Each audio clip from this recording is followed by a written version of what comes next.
we already have been discussed, but I would like to go back to a relationship between Brazil and Florida because that's where we have a lot of information coming from. So this is going to be a brief presentation. So nutrition, why you see these leaves with chlorosis and affected plants. We also have fruit loss. And back there, when in Asia and South Africa we talked about greening, they would recommend zinc sulfate to address the problem. So nutrition has always been there. So the HLB plant has an accumulation of starch in the leaves and dysfunction in the carbohydrates metabolism. There are damages to the phloem, so therefore there's not good uptake of water and nutrients, and plants become susceptible to environmental stresses. You have already heard that today. So that's why we bring to you nutrition. Why?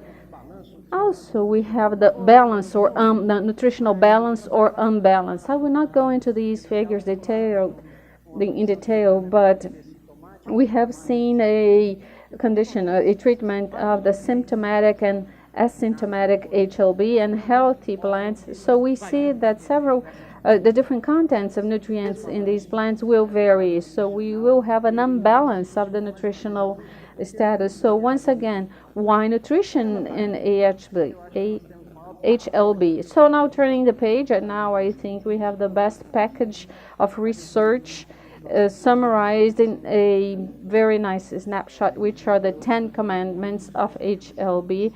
I congratulate From the Citrus for that, but I should highlight one of the aspects, which is maintain plants well nourished. They will produce more and suffer less from HLB. Therefore, we have a lot to talk, and this summarizes for me. So what is the interpretation that we may have here represented in the 10 commandments of HLB? The opinion that each person wants to have, the understanding of the process. So we have people today that still believe that the earth is flat. And as I said, citric culture in Florida and HLB. Why? There has been a great contribution in the past of putting together the nutritional packages and trying to nourish and cure the affected plants. But that has caused some effects that we can show here. For instance, this is a piece of news about an exclusive innovative product, the final solution to find devastating pests that have been causing losses. And this is a comment from 2011 after 4 years of researchers. This is a serious problem. And they say that they have eradicated 100% of the bacteria. So this is a product that behaves in a very productive fashion. It decreases the greening symptoms. The yield of the crops has increased. So we have to think about that. Other aspects are, among all these published articles, what is the contribution of nutrients? And translating the title here. So in addition to that crucial fundamental role of nutrients that we know about in plant development, what can we have in terms of associated responses and small molecules that will induce the plant to have responses, immunoresponses, or either responses that might take that plant to survive the infection? Just to highlight here that article, it talks about small RNA particles that may modulate gene expressions and also regulate responses to microbial infections. But it's important because the study shows that plants with HLB suffer with a severe deficiency of phosphorus, and that the applications of phosphorus solutions to plants will relieve some of the disease's symptoms and will help producing fruits. So, and there is a work that has used the phosphite, and that's not the same as phosphate. And I have not requested any authorization, but a friend did send me that information. In 2008, coming from Italy, a product with this name, with a soluble nutrient and so on, was promising a single application resulting in truthfully excellent results. So they did cure the disease, the greening, restoring the health of the grove, reducing the parasite attack in few days, and restoring the full health of the plant in 5 months. And Dr. Luis has mentioned today not even an official report of HLB in Italy we have, but we did receive that information, so it's very important to check this type of news. But now, turning the page, literally, what have we done in 2011? Along the lines that Jim talked about, we went after about the special foliars, and we wanted to understand what was the response of the plant with the different applications of urea, zinc phosphate, and so on. And for a period of time, we measured growth of plant roots, and these are the different treatments in the healthy plant, and with HLB. And very briefly, with the HLB plant will always grow less. Here in one of these packages, you might see more root growth, but the response in the healthy plant is much better. One of our students, when he studied the micronutrients and the capacity of psyllids acquiring bacteria, this is important in the secondary infection process in the grove. Maybe this is not a current strategy. Right now we want to avoid the primary infection, but a plant that is positive, receiving several micronutrients, we have not seen the acquisition of the psyllidium. This is the result that is on our hands. Also, another experiment was from the Citrus Initiative. We have already discussed that largely.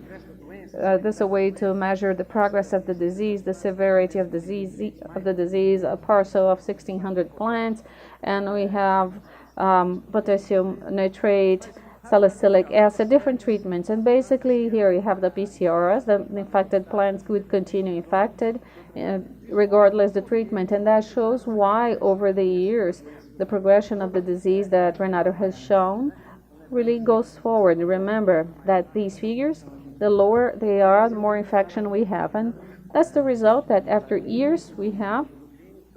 You see here we have the information that after 7 years of study we were not lucky to find an effective response for that.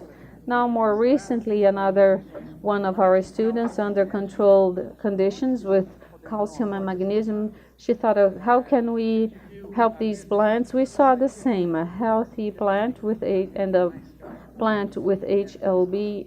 Regardless, the plant has more or less calcium or magnesium, it will lose root and it will lose leaves, but it will accumulate more starch and will take more starch to the root. We have not been able to see that in the field yet, but this is something for us to analyze and to go from there in the results. More information. A colleagues group, Camilo Medina, working with management, they had also information, and so since this information is available, I feel like I should talk about it. And here we have, with no management, with management, an increase in the yield of the plant. And obviously, this is what we expect and we see in other experiments. And when we are talking about healthy plants, this difference, when it happens, is expected here in healthy plants. But the fact is that analyzing healthy and diseased plants, we have a great loss. And another topic that is important is what would be the effect of a treatment in order to avoid the infection of plants in the field. After 2 years, the percentage of healthy plants is still the same, but the fact is that we need time to evaluate the effect of the different treatments in the field. And there are some controversies as well. This is work presented in 2016. It was presented again in the Greening Day in March of 2018. What they say is that there was no loss in production. So this is no loss in production with the use of nutrients and regulators for diseased plants when compared to healthy plants.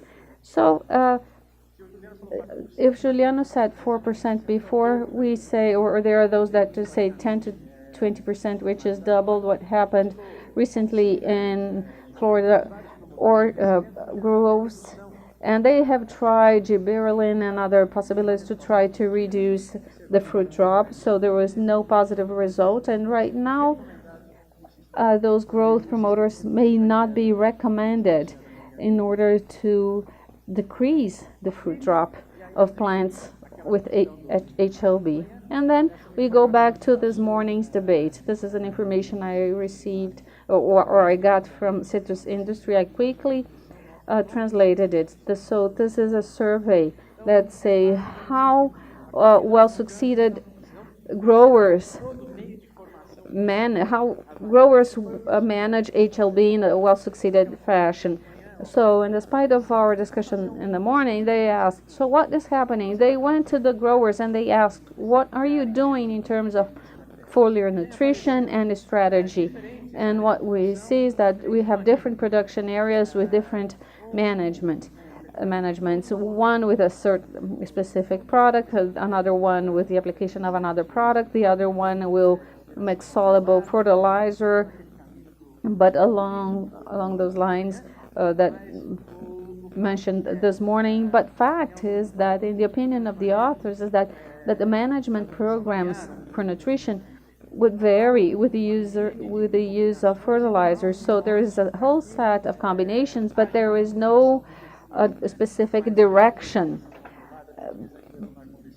And so they do use controlled release or conventional granular fertilizers for the irrigation and so on. That's what's happening in Florida today. There is a huge impact there. This is last week's new, May 14th, 18, and translating that, we say that after the worst harvest in 8 years, as Jim Graham showed us this morning, this has the hurricane effect, but the harvest dropped, and that has been affecting the public opinion, so that iconic status of Florida is getting lost. But it's not because of that there are no longer efforts.